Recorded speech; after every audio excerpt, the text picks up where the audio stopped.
Doctor NGR. ఒక్కసారి కళ్ళు మూసుకోండి, చుట్టూ చీకటే. అంటే మన శరీర అవయవాలలో కన్ను చాలా ప్రాముఖ్యమైనది. అలాంటి కన్నుకి ఏదైనా సమస్య వస్తే కంటి చూపు తగ్గిపోతుంది. మరి కొన్ని ట్రీట్మెంట్స్ ద్వారా మన కంటి చూపును మెరుగుపరచుకోవచ్చు. అలాంటిదే ఒక ట్రీట్మెంట్, లేసీ ట్రీట్మెంట్. ఆ ట్రీట్మెంట్ గురించి వివరించడానికి డాక్టర్ శ్రీలక్ష్మి రెడీగా ఉన్నారు. నమస్కారం. లేసిక్ లేజర్ గురించి నేను కొత్తగా వివరించి చెప్పాల్సిన అవసరం లేదు. అంత పాపులర్ ప్రొసీజర్ అయిపోయింది ఇప్పుడు. చాలామందికి తెలుసు ఈ ప్రొసీజర్ గురించి. ఇది అయినా కూడా కొంత వివరిస్తాను. లేసిక్ లేజర్ యూజువల్గా 18 అండ్ అబోవ్ ఏజ్ గ్రూప్ వాళ్ళకి స్టార్ట్ చేయొచ్చు. ఇది సాధారణంగా కళ్ళజోడు వద్దు అనుకున్నప్పుడు ఈ ఆప్షన్ ఉంటుంది. కళ్ళజోళ్ళు జనరల్గా చిన్నపిల్లల్లో చిన్న ఏజ్ నుంచే చూస్తూ ఉంటాము. పేరెంట్స్ కూడా వర్రీడ్గా తీసుకొస్తుంటారు, కళ్ళజోడు ఉందండి ఎలాగండి అని. కానీ ఈ కంట్లో రిఫ్రాక్టివ్ ఎర్రర్స్ అంటాము. అది యూజువల్గా మైనస్ నెంబర్లో ఉంటుంది, ప్లస్ కూడా రావచ్చు, బట్ జనరల్గా మైనస్ నెంబర్ ఎక్కువ కామన్. అయితే వీటికి ఆప్షన్స్ ఏంటంటే ఫస్ట్ కళ్ళజోడే. ఓకే, సో జనరల్గా టీవీ దగ్గరగా వెళ్ళి చూస్తున్నాడని పేరెంట్స్ లేదా స్కూల్లో టీచర్స్ కంప్లైంట్ చేస్తుంటారు, బోర్డు మీద రాసినవి సరిగా నోట్ చేసుకోవట్లేదు పిల్లలు అని. అలా ఇది బయటపడుతూ ఉంటుంది. చాలామంది వచ్చి కళ్ళజోడు లేకుండా మార్గం లేదా అని అడుగుతుంటారు. కానీ మనం ఈ ప్రొసీజర్ని 18 ఏళ్ళు నిండినాకే మొదలు పెట్టాలి. 18 లోపు చెయ్యకూడదు. ఎందుకంటే ఈ పవర్ పెరుగుతూ ఉంటుంది. అది దానితో స్టెబిలైజ్ అయ్యేది 18 నిండినాకే. సో అప్పటిదాకా మనం ప్రొసీజర్స్ కానీ సర్జరీస్ కానీ గురించి ఆలోచించకూడదు. రెండో ఆప్షన్, ఒకవేళ లేసిక్ లేజర్ కాకుండా ఈ మధ్యలో అంటే కాంటాక్ట్ లెన్సెస్. కాంటాక్ట్ లెన్సెస్ కూడా సేఫే, కానీ దానిలో ఇన్ఫెక్షన్ ఛాన్సెస్ ఉంటాయి. సో మేము చెప్పినట్టు అంటే డాక్టర్స్ ఆప్థల్మాలజిస్ట్ ప్రిస్క్రైబ్ చేసినప్పుడు డూస్ అండ్ డోంట్స్ అంటాం. అంటే కొన్ని ఖచ్చితమైన నియమాలు ఉంటాయి. పెట్టుకొని పడుకోవడము, లేకపోతే సరిగా క్లీన్ చేయకుండా పెట్టుకోవడము, అలాంటివి చేయకూడదు. So cleanliness is very important contact లెన్సెస్కి. కాకపోతే రోజు తీయడం పెట్టడం అదొక సమస్య, ఒక్కొక్కసారి లెన్సెస్ పోతూ ఉంటాయి. సో అటువంటప్పుడు ఈ లేసిక్ లేజర్ నిజంగా వరం లాంటిదే. ఎందుకంటే ఈ హ్యాజిల్స్ లేవు. కళ్ళజోడు బదిలిపోవడము, కాంటాక్ట్ లెన్స్ పోవడం, మిస్ అవ్వడము, వర్షం, చాలామంది చెప్తుంటారు డ్రైవింగ్ చాలా కష్టంగా ఉందండి, వర్షం పడుతున్నప్పుడు బైక్ డ్రైవ్ చేయలేకపోతున్నానని. కొంతమంది స్విమ్మింగ్ చాలా ఇంట్రెస్ట్, బట్ నేను కళ్ళజోడు పెట్టుకోనో కాంటాక్ట్ లెన్సెస్ పెట్టుకోనో స్విమ్మింగ్ చేయలేను అని ఇలాగా. ఇంకా గర్ల్స్ అయితే చెప్పనే అక్కర్లేదు. మోస్ట్ ఆఫ్ దట్ వాళ్ళు మంచి చక్కగా డ్రెస్అప్ అయ్యే పార్టీకో ఫంక్షన్కో చక్కగా తయారయ్యి జ్యువెలరీ పెట్టుకొని కళ్ళజోడు పెట్టుకోవడం అంటే వాళ్ళకి నచ్చదు, చూసేదానికి మనకి నచ్చదు, అంత అందమైన అమ్మాయికి కళ్ళజోడు ఉందని. సో ఇట్లాంటి సందర్భాల్లో ఈ లేసిక్ లేజర్ అనేది చాలా ఉపయోగపడుతుంటుంది. లేసిక్ లేజర్ చికిత్సా విధానం చాలా సింపుల్. ప్రొసీజర్ 10 నిమిషాల కంటే ఎక్కువ పట్టదు. ఇది కాకపోతే ఫస్ట్ స్క్రీనింగ్ టెస్ట్లను చేస్తుంటాము. ఆప్స్కాన్ అని ఒక స్క్రీనింగ్ టెస్ట్ ఉంటుంది. ఆ టెస్ట్ చేసి ఆ పారామీటర్స్ అన్నీ అనుకూలంగా ఉన్న వాళ్ళనే ఎంచుకుంటాము. రెండో డౌట్ చాలామందికి వచ్చేది ఏంటంటే మళ్ళీ తిరిగి వస్తుందా అని. సాధారణంగా 99% రాదండి. ఇది చాలా సక్సెస్ఫుల్ సర్జరీ. ఎర్లీ 90s నుంచి ఇది బిగిన్ అయింది. అప్పటి నుంచి కూడా it is a time tested excimer laser అంటాం. ఈ లేజర్ని చాలా టైం టెస్టెడ్. ఇది దీన్ని చెప్పాలంటే ఇది నాసాలో కూడా అప్రూవ్ అయింది, ఏవియేషన్ మెడిసిన్లో అప్రూవ్ అయింది, ఈవెన్ ఇండియన్ ఆర్మీ కూడా అప్రూవ్ చేసింది. అంటే మీరు దీన్ని బట్టి మీరు అర్థం చేసుకోవచ్చు ఇది ఎంత సేఫో, ఎంత రిస్క్ ఫ్రీ సర్జరీనో. దీనిలో కూడా ఎర్లీ 90s నుంచి ఇప్పటి 2012కి వచ్చాం కదా మనం, చాలా విప్లవాత్మకమైన మార్పులు వచ్చాయి. ముందటి లేజర్ మెషిన్స్ కంటే ఇప్పుడున్న లేజర్ మెషిన్లో ఇంకా hitech and very refined, very advanced technology తోటి వచ్చినాయి. చాలా ప్రిసిషన్ తోటి దాన్ని ఎక్కువ ఏమంటామంటే గుడ్ ప్రెడిక్టబిలిటీ. అంటే సర్జరీ చేసినాక ఎంత ఎఫికసీ ఉంది దానిలో, ఎంత రిజల్ట్ అవుట్కమ్స్ ఎలా ఉంటుంది అనేది చెప్తుంది ప్రెడిక్టబిలిటీ. అంటే ఇవి highly predictable and highly very efficient software ఉన్న మెషిన్స్. ప్రొసీజర్ కూడా నేను చెప్పినట్టు 10 minutesలో అయిపోతుంది. రెండోది ఇంకొక న్యూ అడ్వాన్స్మెంట్ ఇందులో ఏంటంటే blade free laser. Blade free LASIK ఏంటంటే లేసిక్ని 2 స్టెప్స్లో చేస్తాం. ఫస్ట్ ఒక బ్లేడ్ తోటి ఒక కార్నియా మీద ఫ్లాప్ తీసి ఆ తర్వాత లేజర్ చేస్తాం. సో ఈ బ్లేడ్ అనేది లేకుండా ఇప్పుడు కొత్త అధునాత్మకమైన ఫెమ్టోసెకండ్ లేజర్ అని వచ్చింది. దీని ద్వారా ఫస్ట్ లేజర్లో ఫ్లాప్ తీసి సెకండ్ లేజర్లో కరెక్షన్ చేయడం అనమాట. ఇది ఇంకా బాగుంటుంది, ఇంకా ప్రెసిషన్, ఎందుకంటే బ్లేడ్ అనేది వాడట్లేదు కదా. బ్లేడ్ కటింగ్ కంటే కూడా లేజర్ కటింగ్ ఇంకా ప్రెసిషన్గా ఉంటుంది. సో ఇది తప్పకుండా మన విజువల్ అవుట్కమ్ మీద ఎఫెక్ట్ చూపెడుతూ ఉంటుంది. సో సాధారణంగా చేసిన రోజున కొద్దిగా గరగరమని నీళ్లు కారడం, కాస్త మంటగా ఉండడం ఒక 2-3 గంటల సేపు ఉంటుంది. తర్వాత రోజు నుంచి మీకు నెక్స్ట్ డేనే విజన్ కనబడుతూ ఉంటుంది. Slowly day by day within 1 week 2 వీక్స్లో మీకు టోటల్ విజన్ క్లారిటీ వచ్చేస్తుంది. 2-3 రోజుల్లోనే రొటీన్ వర్క్ అంతా చేసుకోవచ్చు. స్టూడెంట్స్ అయితే కాలేజ్ అటెండ్ అవ్వచ్చు, అందరూ డాక్టర్స్, సాఫ్ట్వేర్ ఇంజనీర్స్ ఎవరైనా కూడా 2-3 డేస్ తర్వాత వాళ్ళ వర్క్కి వెళ్ళిపోవచ్చు. కంప్యూటర్స్ అవి కూడా నిర్భ్యంతంగా ఏ విధమైన ప్రాబ్లం లేకుండా యథావిధిగా అన్నీ చేసుకోవచ్చు. ఇలాగా ఈ ప్రొసీజర్ చాలా తేలికైంది, అందరికీ అందుబాటులో ఉండేటట్టు ఉన్నాయి ఇవి కూడా. ఇదేమి అంత ఎక్స్పెన్సివ్ కూడా కాదు, ఎఫర్డబిలిటీ అందరికీ ఎఫర్డబుల్ ప్రైసెస్లోనే ఉంది ఇది. దీనిలో నేను ఇంకొక విషయం మెన్షన్ చేయాలి మీకు. ఇందాక నేను చెప్పినట్టు 18 పైబడిన వాళ్ళకే చేయాలని చెప్పాను. ఆ తర్వాత ఏజ్ గ్రూప్ అయినా చేసుకోవచ్చు. ఈ లేసిక్ అనేది 40 ఏళ్ళ తర్వాత చత్వారం అనే దాన్ని ఇది ట్రీట్ చేయలేదు. 40 ఏళ్ళ తర్వాత ప్రతి ఒక్కరికి చత్వారం అంటే దగ్గర చూపుకి కొద్దిగా ఇబ్బంది పడుతూ ఉంటారు, అంటే దూరంగా పెట్టి చదువుతూ ఉంటారు ఇలాగా. సో అటువంటిప్పుడు డాక్టర్ని అప్రోచ్ అయ్యి రీడింగ్ గ్లాసెస్ తీసుకుంటూ ఉంటారు. సో ఈ రీడింగ్ గ్లాసెస్ కూడా ఇప్పుడు కొత్త లేజర్ వచ్చింది లేసిక్లోనే. మామూలుగా చేసే లేసిక్ ఇది దీన్ని కరెక్ట్ చేయలేదు. సో ఇప్పుడు లాస్ట్ ఇయర్ నుంచే ఈ కొత్త చత్వారానికి కూడా కొత్త లేసిక్ వచ్చింది. దీన్ని సుప్రాకారాన్ని కానీ లేదా ఇంట్రాకారాన్ని కూడా అంటాము. సో 40 ఏళ్ళు దాటినాక వచ్చే రీడింగ్ గ్లాసెస్ పోవడానికి ఈ న్యూ ట్రీట్మెంట్ ఉపయోగపడుతుంది. ఇది ఫస్ట్ టైం సౌత్ ఈస్ట్ ఏషియాలో మ్యాక్స్ విజన్లో మేము ఇంట్రడ్యూస్ చేశాము 2010 నవంబర్ నుంచి. సో ఇది కూడా సేమ్ అదే మెషిన్ మీద, కానీ ఇట్స్ అ డిఫరెంట్ సాఫ్ట్వేర్. ఇది కూడా 10 మినిట్స్లో అయిపోతుంది. దీని తర్వాత కూడా ఆఫ్టర్ కేర్ దానిలాగానే 2-3 డేస్లో మీకు రిజల్ట్ వస్తుంది. సో 2-3 డేస్ తర్వాత మీరు అగైన్ మీ రొటీన్ అంతా చేసుకోవచ్చు. చూసారు కదా మెరుగైన కంటి చూపు కోసం లేజీ ట్రీట్మెంట్. ఇప్పుడు కంటి లోపల వచ్చే మరో సమస్య క్యాట్రాక్. ఈ సమస్య గురించి డాక్టర్ జ్యోత్స్న వివరిస్తారు.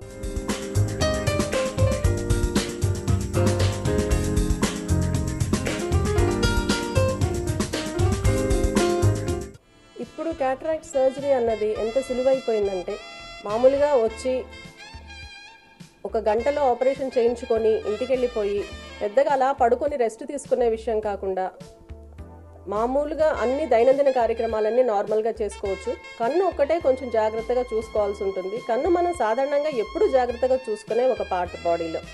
మామూలుగా సబ్బు నీళ్లు పోవచ్చా, పేషెంట్స్ మామూలుగా రొటీన్గా అడుగుతారు, ఆపరేషన్ అయిన తర్వాత ఏమేమి జాగ్రత్తలు తీసుకోవాలండి, పథ్యం అవసరమా? పథ్యం అస్సలు అక్కర్లేదండి. మీరు మామూలుగా ఏమేమి ఆహార విధానాలు మీరు పాటిస్తున్నారో అవి అలాగే కంటిన్యూ చేయొచ్చు. డయాబెటీస్ అలాగా ఉన్నవాళ్ళు, హైపర్ టెన్షన్ ఉన్నవాళ్ళు, వాళ్ళ అదర్ డిజార్డర్స్ గురించి వాళ్ళు ఎట్లా డయాబెటిక్ ఫుడ్ ఎలాగ కంటిన్యూ చేస్తున్నారో, హైపర్ టెన్షన్కి సాల్ట్ ఎలా తగ్గిస్తున్నారో, లేకపోతే వేరే ప్రాబ్లమ్స్ ఉంటే దానికైనా పథ్యాలు ఉంటే అవి అట్లా కంటిన్యూ చేయండి. కానీ కంటికి సంబంధించి దీనికోసం కొన్నాళ్ళు పథ్యం ఉండాలన్న విషయమే లేదు అసలు. మీకు నచ్చిన ఆహారం మీరు చాలా ఇష్టంగా అప్పుడు తీసుకోవచ్చు. ఆ తర్వాత ప్యాడ్ అంటూ తీసేసిన తర్వాత మోస్ట్లీ పేషెంట్స్ కొంచెం యాక్సెప్ట్ చేస్తారు, కొంచెం కోఆపరేట్ చేయగలరు టేబుల్ మీద. ఎస్పెషల్లీ కన్ను ఆపరేషన్ అనేది కంప్లీట్గా మత్తు ఇచ్చి చేసే సర్జరీ కాదు. ఆ భాగం వరకు, ఆ కంటి భాగం వరకు కొంచెం తిమ్మిరెక్కేలాగా ఒక ఇంజెక్షన్ ఇచ్చి దానివల్ల వాళ్ళకి నొప్పి తెలియకుండా చేసి వాళ్ళు మామూలుగా స్పృహలో ఉండగా, కొన్నిసార్లు పేషెంట్స్ మంచి బాగా కోఆపరేటివ్గా ఉంటే వాళ్ళతో మాట్లాడుతూ కూడా సర్జరీ చేసే విషయం. ఇది ఎంత 5-10 నిమిషాల్లో అయిపోయే ఒక ప్రొసీజర్ అండి. పేషెంట్ని లోపలికి తీసుకెళ్ళి వాళ్ళని సర్జరీకి ప్రిపేర్ చేయడానికి పట్టే అరగంట తప్పించి సర్జరీ యాజ్ సచ్ ప్రొసీజర్ వచ్చేసి 10 to 15 మినిట్స్ హార్డ్లీ, అంతకంటే ఉండదు. ఈ పేషెంట్కి ఇప్పుడే 1 గంట క్రితం ఆపరేషన్ అయ్యింది. ఇదిగో ఇంతవరకు ప్యాడ్ వేసాము. ప్యాడ్ తీసేసి ఇప్పుడు మామూలుగా బ్లాక్ గ్లాసెస్ పెట్టుకొని ఆయన మామూలుగా నడిచి ఇంటికి వెళ్ళిపోతారు. కంటిలో నీరు పడకూడదు, సబ్బు నీళ్లు పడకూడదు, కంట్లో చేతులు పెట్టి నలపడము, తుడవడము అలాంటివి చేయకూడదు అని ఒక విషయం తప్పించి ఇంకా మిగతా ఆయన లైఫ్ స్టైల్లో ఏ మార్పులు అక్కర్లేదు. ప్రిస్క్రైబ్ చేసిన మెడిసిన్స్ మాత్రం చెప్పిన విధంగా, చెప్పినన్ని రోజులు, చెప్పినన్ని చుక్కలు అంతమంది వాడాలి, అంతే, అంతకంటే ఏమి ఉండదు. సో జస్ట్ వచ్చేసి మామూలుగా ఓపీకి వచ్చి డాక్టర్కి చూయించుకొని ప్రొసీజర్స్ అన్నీ చేసుకొని టెస్ట్లు అన్నీ చేసుకొని చూయించుకున్న దానికంటే చాలా చిన్న టైంలో జరిగిపోయే ఒక విషయం. ఆ తర్వాత కూడా పోస్ట్ ఆఫ్ కేర్లో కూడా చాలా రెస్ట్ పడుకొని అలాగా సిక్గా రెస్ట్ తీసుకోవాల్సిన అవసరం అస్సలు లేదు. కంట్లో ఆపరేషన్ అయిపోయింది. కొంతమంది అయితే ఈ తిమ్మిరెక్కే ఇంజెక్షన్ కూడా లేకుండా ఆపరేషన్ చేయించుకుంటారు. వాళ్ళు మామూలుగా బయటికి కళ్ళు తెరిచి వెళ్ళిపోతారు. ఒక నల్లద్దాలు మాత్రమే ప్రొటెక్షన్ కోసం ఇస్తాము, నల్లటి కళ్ళద్దాలు. అది పెట్టుకొని మామూలుగా చూస్తూనే వెళ్ళిపోతారు. ది వెరీ నెక్స్ట్ మినిట్ నుంచి వాళ్ళు మామూలుగా చూడొచ్చు.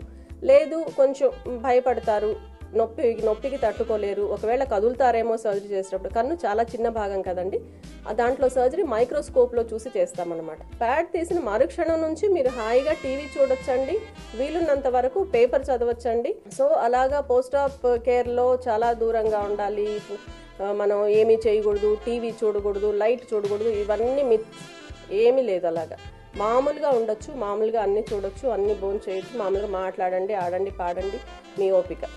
ఇది క్యాట్రాక్ట్స్ గురించి అండి. క్యాట్రాక్ట్స్ కోసం కంట్లో పెట్టే ఇంట్రాఆక్యులర్ లెన్సెస్ అనేవి చాలా రకాలు ఉంటాయండి. అది బేసిక్ లెన్స్ వచ్చేసి బేసిక్ ఫీచర్స్, ఏ లెన్స్ పెట్టుకున్నా విజన్ కంప్లీట్గా రావడం అనేది జరుగుతుంది. కాకపోతే దాంట్లో మల్టీఫోకల్ లెన్సెస్ అని ఉంటాయి.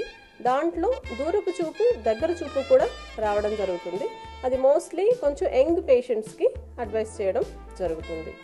కాబట్టి క్యాట్రాక్ట్ అనేది ప్రపంచంలో అంధత్వానికి కారణాల్లో మొట్టమొదటిగా నిలిచింది అంటే ఇది ట్రీటబుల్ కాజ్. యాక్చువల్గా మనం దీన్ని ట్రీట్ చేసుకొని ఇది ఒక పెద్ద ప్రాబ్లమే కాకుండా చేసుకోవచ్చు. కాకపోతే బాగా ముదిరిపోయిన తర్వాత ఈ లేటెస్ట్ టెక్నిక్స్ ఏవి పనిచేయవు. కాబట్టి క్యాట్రాక్ట్ అనేది ఏంటో పెద్ద విషయం, పెద్ద ఆపరేషన్, కన్నులో ఆపరేషన్ అంటే అమ్మో అని భయపడ్డం మానేసి అది చాలా సింపుల్, చాలా చక్కగా అలా సరదాగా ఫ్రెండ్స్తో మాట్లాడి వెళ్ళి 1 గంటలో వెనక్కి తిరిగొచ్చి అంతకంటే బెటర్ చూపుతో చక్కగా లైఫ్ ఎంజాయ్ చేయొచ్చు. ఇన్ని టెక్నిక్స్ టెక్నాలజీ మన దగ్గర ఉంచుకొని మనం కష్టపడడంలో అర్థం లేదు. ఇప్పుడు కంటి రెటీనా గురించి తెలుసుకుందాం. ఎట్టి పరిస్థితుల్లోనూ మనం క్రియేట్ చేసి ఇంకొక చోటు నుంచి తీసుకొచ్చి ట్రాన్స్ప్లాంట్ చెయ్యలేని అతి ముఖ్యమైన భాగంగా చెప్పుకోవాల్సింది రెటీనా. రెటీనా అంటే మామూలుగా కన్ను 3 పొరలుగా ఉండే ఒక బాల్. పై పొర మనం చూసే తెల్లగుడ్డు, దాని ముందు ఉండే ఒక ట్రాన్స్పరెంట్ కార్నియా. రెండవ పొర అంటే మధ్య పొర, రక్తనాళాలతో కూడిన ఒక పొర, ముందు భాగంలో కనిపించే కంటిపాప. ఆ లోపల ఉండేది నరం పొర. రెటీనా అనేది కంటి లోపలి పొర, నర్వస్ టిష్యూతో ఫామ్ అయిన ఒక పొర. ఇది ఆ పొర అన్నది మొత్తంగా ఒక ఫన్నెల్ లాగా ఉంటుంది. ఆ ఫన్నెల్ ట్యాపరింగ్ ఉంటుంది కదా, దాని స్టాక్ ఉంటుంది కదా, ఆ స్టాక్ అలాగా ఒక నరంగా ఫామ్ అయ్యి బ్రెయిన్లోకి వెళ్తుంది ఇన్ఫర్మేషన్స్ అన్నీ తీసుకొని. ఈ నరం అన్నది, ఈ రెటీనా అన్న కంటి భాగం అన్నది ఎంత ఇంపార్టెంట్ అంటే ఒక కంటిని ఎప్పుడు కెమెరా అన్న ఒక దాంతో పోల్చారు. ఎంత మంచి లెన్స్, ఎన్ని మెగాపిక్సెల్స్ లెన్స్ పెట్టుకున్నా కూడా వెనక మంచి రోల్ డిస్ప్లే అన్నది సరిగ్గా లేకపోతే పిక్చర్ కనిపించదు. అట్లాగే మనం కార్నియా ఎంత బాగున్నా కూడా, లోపల ఎంత మంచి ఆర్టిఫిషియల్ లెన్స్ మనం పెట్టుకోగలిగినా కూడా వెనక పిక్చర్ రిఫ్లెక్ట్ అయ్యే ఏరియా సరిగ్గా లేకపోతే, స్క్రీన్ సరిగ్గా లేకపోతే నథింగ్ ఈజ్ విజిబుల్. కొంతమందికి రెటీనాలో లోపాలు రావచ్చు, పుట్టుకతోనే రావచ్చు. అవి మోస్ట్లీ మనం ట్రీట్ చేసేవి కావు. చూసి ఎందువలన వచ్చింది, ఇది రాకుండా నెక్స్ట్ వాళ్ళకి ఏమి చెయ్యాలి, ఎందుకని ఇప్పుడు కనిపించట్లేదు, ఇంతవరకు మాత్రమే చేయగలం. కానీ మోస్ట్లీ పుట్టుకతో రెటీనా కారణంగా, రెటీనాలో లోపాల కారణంగా వచ్చే అంధత్వానికి ట్రీట్మెంట్ అయితే లేదు. కానీ ఉన్న దానిని మనం ఎలా కాపాడుకోవాలి అని ఆలోచిస్తే ముఖ్యంగా ఈ రెటీనాలో వచ్చే ప్రాబ్లమ్స్ 2-3 అని ముఖ్యంగా చెప్పుకోవచ్చు. నంబర్ 1 గ్లకోమా అంటే నీటి కాసులు అని మనం తెలుగులో చెప్పుకునే ఈ వ్యాధి అని చెప్పుకునే కంటే అదొక కండిషన్. కన్ను అనేది ఒక చిన్న బాల్ లాంటిది. దానిలో అది ఆ షేప్ మెయింటైన్ చేయాలంటే దానికి కొంత ప్రెషర్ ఉండాలి. అది ఇంట్రా ఆక్యులర్ ప్రెషర్ అంటారు ఇంగ్లీష్లో. ఈ ప్రెషర్ అన్నది నార్మల్గా మెయింటైన్ అయితేనే దాని లోపలి భాగాలు అవి చేయాల్సిన పనులు సవ్యంగా చేసుకోగలవు. అలా కాకుండా కొన్ని కారణాల వల్ల, దాని నిర్మాణంలో లోపాల వలన కానీ, జెనెటిక్గా వచ్చిన అంటే వంశపారంపర్యంగా వచ్చిన కొన్ని వ్యత్యాసాల వలన కానీ కొంతమందికి కంటిలో ప్రెషర్ అవసరమైన దానికంటే ఎక్కువగా ఉండడానికి ఛాన్స్ ఉంటుంది. ఈ కంటిలో ప్రెషర్ అన్నది మనకు అర్థమైపోయి మనల్ని ఇబ్బంది పెట్టే విషయంగా ఉండదు అస్సలు. అది అలా ఉంటుంది. బాగా ముదిరిపోయి దాని వలన మిగతా స్ట్రక్చర్స్ అన్నీ పోయినా కూడా కొన్ని కారణాల వలన మాత్రమే, చాలా కొద్ది మందికి మాత్రమే, కొన్ని సిచ్యుయేషన్స్లో మాత్రమే వాళ్ళకి నొప్పి అనేది తెలిసి వాళ్ళు రావడం జరుగుతుంది. కానీ ఆ స్టేజ్లో వచ్చిన వాళ్ళని మనం ఏమీ చేయలేము, ఏమీ రక్షించలేము, మనం ఏమీ ఇవ్వలేము కూడా. కానీ మామూలుగా రొటీన్గా ఒక 35 ఇయర్స్ స్టేజ్ నుంచి కంటిలో ప్రెషర్ కనుక చెక్ చేయించుకొని అది నార్మల్గా ఉందా లేదా అని చూసుకోవడం వలన మనం ఇలాంటి ప్రాబ్లంలోంచి రేపు రాబోయే పెద్ద పెద్ద ప్రాబ్లమ్స్లోంచి మనం బయటపడవచ్చు. నేను ముందే చెప్పాను కదా, సెంట్రల్ విజన్ అనేది మనం ఏది చూస్తున్నామో అది నేరుగా కనిపించడం, అది కాకుండా చుట్టుప్రక్కల ఉన్నవి కూడా మనం చూడగలగడం. ఏమవుతుందంటే ఈ గ్లకోమాలో దీంట్లో కంటి గుడ్డు ప్రెషర్ పెరగడం వలన కంటి నరం మీద ప్రెషర్ ఎక్కువైపోయి దానిలో కొన్ని నరం కణాలు చచ్చుబడిపోతూ ఉంటాయి. అవి మనకు తెలియవు. ఈ చచ్చుబడిపోవడం అన్నది ప్రక్కల నుంచి స్టార్ట్ అవుతుంది. నేను చూస్తున్నది నాకు బాగానే కనిపిస్తోంది కదా, ప్రక్కల నుంచి తగ్గిన విషయం నాకు వెంటనే అర్థం కాదు, అంటే పేషెంట్కి అర్థం కాదు. పేషెంట్ మామూలుగానే వస్తారు. మోస్ట్లీ గ్లకోమా అన్నది డాక్టర్ టెస్ట్ చేసి కనుక్కునే ఒక విషయంగా ఉంటుంది, కానీ పేషెంట్ తనుగా తనకి గ్లకోమా ఉంది అని గుర్తించగలిగిన విషయం కానే కాదు. కాబట్టి 35 ఏళ్ళు అయిపోయిన తర్వాత రొటీన్ చెకప్స్, ఏదో కంట్లో ఒక ప్రాబ్లం వస్తేనే ఏదో ఒక చిన్న నలక పడితే వెళ్తాము, కానీ ఇంత పెద్ద పెద్ద విషయాలు మనం అసలు గమనించుకోము. రొటీన్గా ఒక చెకప్ అనేది రెగ్యులర్గా ఇయర్లీ కానీ 2 ఇయర్లీ కానీ ఖచ్చితంగా కంటి చెకప్ అనేది రొటీన్గా చేయించుకోవడం ఒక అలవాటుగా చేసుకోవాలి. ఏదైనా ఒక ప్రాబ్లం వచ్చిన తర్వాత మేనేజ్ చేయడానికి కొన్ని ఉండవు. కన్ను ఏంటంటే ఒకసారి పోయిన తర్వాత ఇంకా మనం చేయడానికి ఏమీ ఉండదు. ఈ గ్లకోమాలో ఏంటంటే ఈ పక్కన నుంచి పెరిఫరల్ విజన్ అంతా తగ్గిపోతూ వస్తుంది. ఫైనల్గా సెంట్రల్ విజన్ ఒకటి నాకు ఎదురుగా ఉన్నది మాత్రమే కనిపిస్తుంది, అంటే ఒక ట్యూబులార్ విజన్.